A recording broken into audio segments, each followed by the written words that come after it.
اعوذ باللہ من الشیطان الرجیم بسم اللہ الرحمن الرحیم السلام علیکم ورحمۃ اللہ وبرکاتہ۔ آپ کے اپنے یوٹیوب چینل تاریخ اسلامی میں ایک نئی ویڈیو کے ساتھ آپ کی خدمت میں حاضر ہیں۔ آج ہم آپ کے سامنے سلطان الہند حضرت معین الدین چشتی اجمیری رحمۃ اللہ علیہ کی کرامات کا ایک حیرت انگیز واقعہ پیش کرنے جا رہے ہیں، جسے سن کر آپ کا ایمان تازہ ہو جائے گا۔ حضرت خواجہ معین الدین چشتی رحمۃ اللہ علیہ ہرات سے جب سبزوار تشریف لے گئے، ان دنوں سبزوار کا حاکم شیخ محمد یادگار تھا۔ اس کو خلفائے ثلاثہ حضرت ابو بکر صدیق، حضرت عمر فاروق اور حضرت عثمان غنی رضی اللہ تعالی عنہم سے اس قدر ضد تھی کہ جس شخص کے نام کا کوئی جزو بھی ابو بکر، عمر اور عثمان ہوتا تھا، وہ اس کے حاکمانہ عتاب کا نشانہ بنتا تھا۔ شیخ محمد یادگار کا باغ شہر سے باہر تھا۔ اس حوض کے کنارے ایک نشست گاہ تھی، جہاں بیٹھ کر شیخ محمد یادگار داد عیش دیا کرتا تھا۔ حسن اتفاق سے جب حضرت خواجہ معین الدین چشتی رحمۃ اللہ علیہ سبزوار پہنچے تو بہت زیادہ تھکے ہوئے تھے، اسی لیے اس باغ میں ٹھہر گئے۔ آپ رحمۃ اللہ علیہ نے حوض میں غسل کر کے 2 رکعت نماز ادا کی اور تلاوت کلام خداوندی میں مشغول ہو گئے۔ اسی دوران اطلاع آئی کہ حاکم شہر شیخ محمد یادگار سیر و تفریح کے لیے باغ میں تشریف لا رہے ہیں۔ باغ کے مالی اور خدام نے صفائی اور آرائش شروع کر دی۔ حوض کے کنارے فرش بچھانے آئے تو آپ رحمت اللہ علیہ کو وہاں رونق افروز دیکھا۔ خدام چاہتے تھے کہ حضرت معین الدین چشتی رحمت اللہ علیہ کو حوض کے کنارے سے اٹھا دیں، مگر آپ رحمت اللہ علیہ کا نورانی چہرہ دیکھ کر کچھ بولنے کی ہمت نہ ہوئی۔ انہوں نے آپ رحمت اللہ علیہ کے قریب ہی حوض کے کنارے خوشنما اور بیش قیمت قالینوں کا فرش بچھا دیا اور ہر قسم کا سامان عیش سجا دیا۔ کچھ دیر بعد شیخ محمد یادگار کی سواری آئی۔ خدام مؤدب کھڑے ہو گئے۔ خدام جانتے تھے کہ شیخ محمد یادگار نہایت بد عقیدہ آدمی ہے اور اولیاء اللہ رحمت اللہ علیہم کے بارے میں اچھے خیالات نہیں رکھتا، اور ممکن ہے کہ وہ حضرت خواجہ معین الدین چشتی رحمت اللہ علیہ کو کوئی نقصان پہنچائے۔ ایک خادم نے نہایت ادب کے ساتھ آپ رحمت اللہ علیہ کی خدمت میں عرض کی، حضور اگر حرج نہ ہو تو آپ رحمت اللہ علیہ کسی دوسری جگہ تشریف لے جائیں۔ حضرت خواجہ معین الدین چشتی رحمت اللہ علیہ نے فرمایا، تم کوئی فکر نہ کرو اور قدرت خدا کا تماشا دیکھو۔ خادم وہاں سے ہٹ کر ایک درخت کی آڑ میں کھڑا ہو کر دیکھنے لگا کہ اب پردہ غیب سے کیا ظہور میں آتا ہے۔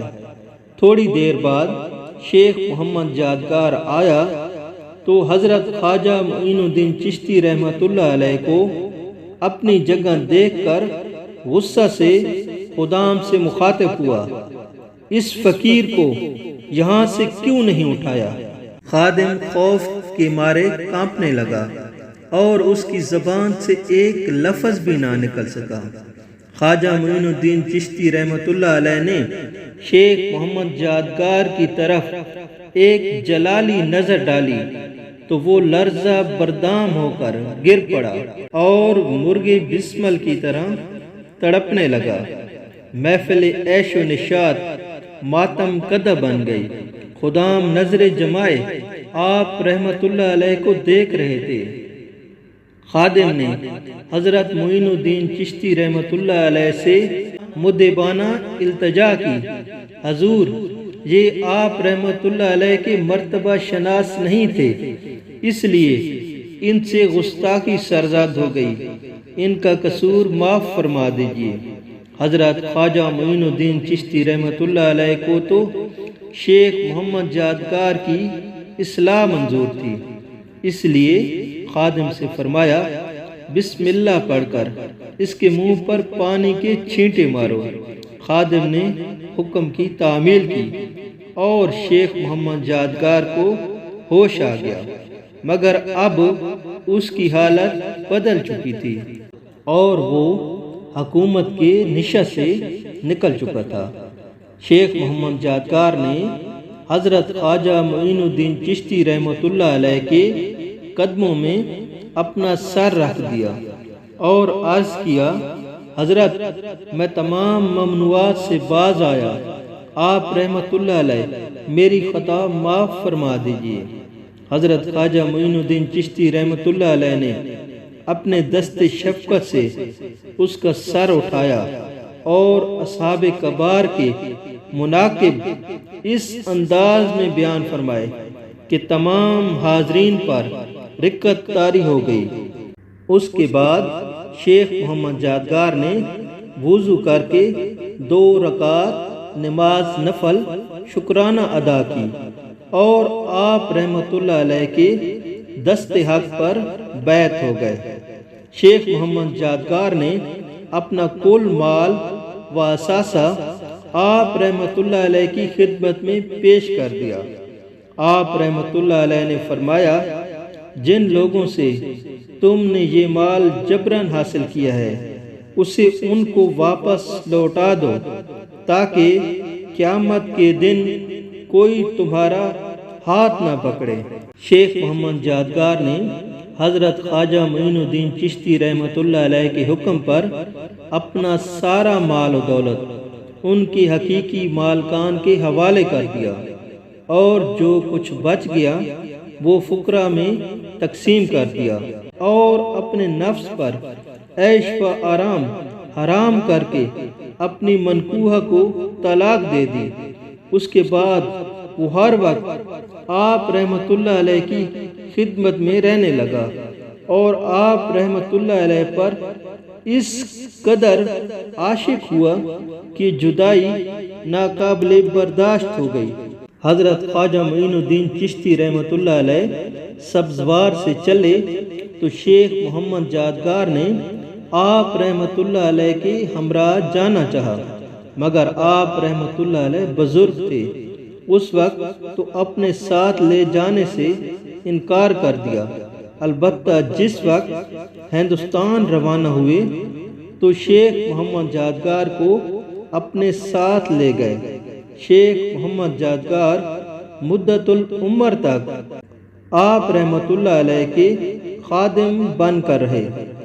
آپ رحمت اللہ علیہ کے وصال کے بعد بھی آپ رحمت اللہ علیہ کے مزار پر خادم بن کر زندگی گزاری اور وصال کے بعد آپ رحمت اللہ علیہ کے مزار مبارک کے جانب مشرق مدفون ہوئے، جہاں 25 اور 26 رجب کو بڑی دھوم دھام سے عرس ہوتا ہے۔